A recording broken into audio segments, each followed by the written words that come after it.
Greetings, beloved Princeton United Methodist Church community. It's Pastor Jenny with an update for you, and I'm reading today from Jeremiah chapter 29, verse 7. I'm going to read it twice with two different words substituted. So the first one, but seek the welfare of the city where I have sent you into exile, and pray to the Lord on its behalf, for in its welfare you will find your welfare. In other translations, it goes like this. But seek the shalom of the city where I have sent you into exile, and pray to the Lord on its behalf, for in its shalom you will find your shalom. This is the word of life. Thanks be to God. When you find yourself in a place you don't want to be, in a place that you have come to against your will, and I mean that not just physically, because probably many of us haven't actually experienced that physically. Some of us have, but not all of us. But I also mean that spiritually. I mean it relationally. I mean it emotionally, where we have been kind of put in a situation or find that the circumstances of our lives are not what we intended, are not what we set out to make happen. Our things are crumbling around us, and we did not get here because of our choice. What do you do? What is your response to that experience, to that reality for you? Is it to pray for the circumstances, for the people who brought you to this place, to the people who have had a hand in making the situation that you don't want to be in, the situation that you're in? I find this such an extraordinary set of instructions. We're going to dive into this, of course, more on Sunday, because there's more to it than just pray, but this to me is the most beautiful, radical, loyally subversive thing that they could possibly do.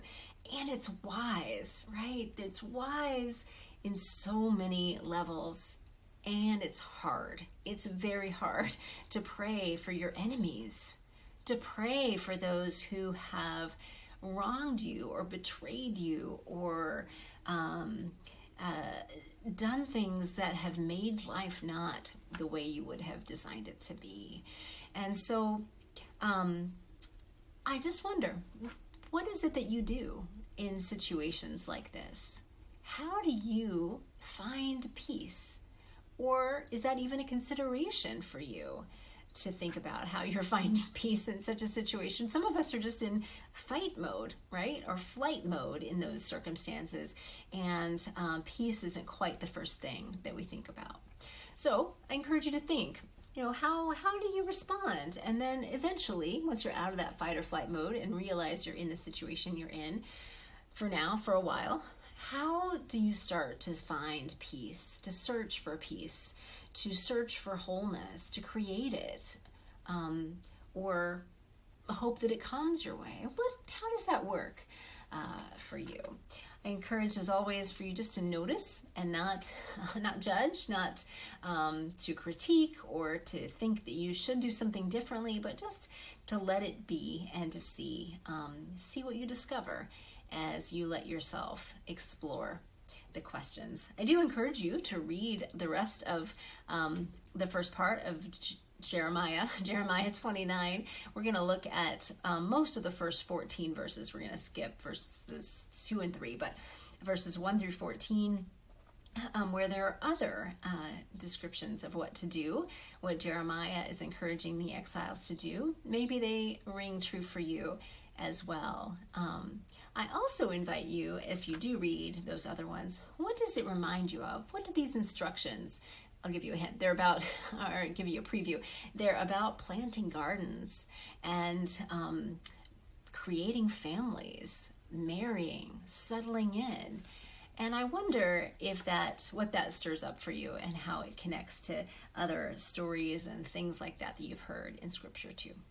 So, we're continuing in our Emerging from Exile Toward Home series, and this is one of the iconic, prime passages in Scripture around exilic living, around that exilic time. And so we're going to dive a little more in on Sunday. We're going to talk about surviving in exile and recalibrating to let us do just that. So friends, I wanted to also mention a couple of things. We had a fall gathering this past Sunday that had Kingston. Some Kingston folks came. I'm going to talk a little bit more about Kingston in a moment. But we also have a newcomers group starting this Sunday. And I know that probably there are fewer newcomers watching this, but hello, if you're there, and more people who have been with us a long time. But some of you may know somebody who would love to connect more deeply with our congregation, or maybe you've met them online on virtual worship, or maybe you've run across them in person as well. And I just encourage you to reach out to someone, and maybe even somebody who's not yet worshiped with us, who might be interested in connecting with a faith family like the one you have found. So I wanted to share a little bit more about Kingston. If you remember, we are trying to answer little parts of questions little by little each week as we go along about the partnership that is emerging with Kingston. And what I thought I could talk about today is kind of the more, less the technical part, but more the relational part of our partnership. So there are some things that we would, opportunities that we will take to have some joint things together. I talked a little bit about this last week, but more from a technical place. But there are things like our fall gathering this past Sunday that are opportunities for us to gather together as congregations, as churches, to do this. There will be other opportunities in terms of small groups, and it's possible that there are times on special occasions that we could have some joint worship services together. Sunday to Sunday, that's not going to be the case, but if we think about like a sunrise service on Easter Sunday, for example, that could be a time that we would come together potentially. And our Charge Conference that's coming up in October is a joint time. That's more businessy, but that's another time where you're going to encounter people from the Kingston campus. But there are opportunities, and we would love for you to get to know some of our brothers, sisters, siblings from Kingston. That's always a good thing. But it's also a good thing in the sense of that is that it's good to know our neighbors, right? It's good to know our extended family. We are not merging together to become one congregation. We're still going to be two congregations, even though we are structurally kind of becoming one set of congregations all at the same time. So in that spirit, there are also invitations for you to check things out at our respective churches. So, feel free to go and visit Skitch and those folks that are over there at the other campus on Sunday morning. This is also important to know, they're still all virtual right now. The plan is that they'll be opening up in October for in-person worship. They'll still do a hybrid version like us. They do worship differently. They worship virtually through Zoom instead of the live stream way that we do it. Part of what we believe and what we want to reinforce or to keep reminding us is that we're not in competition with each other. We're not two United Methodist churches that are kind of struggling for members or figuring out who's going to win somebody over. We are partners in this, and so it's good for us to kind of come and go and see how each other is.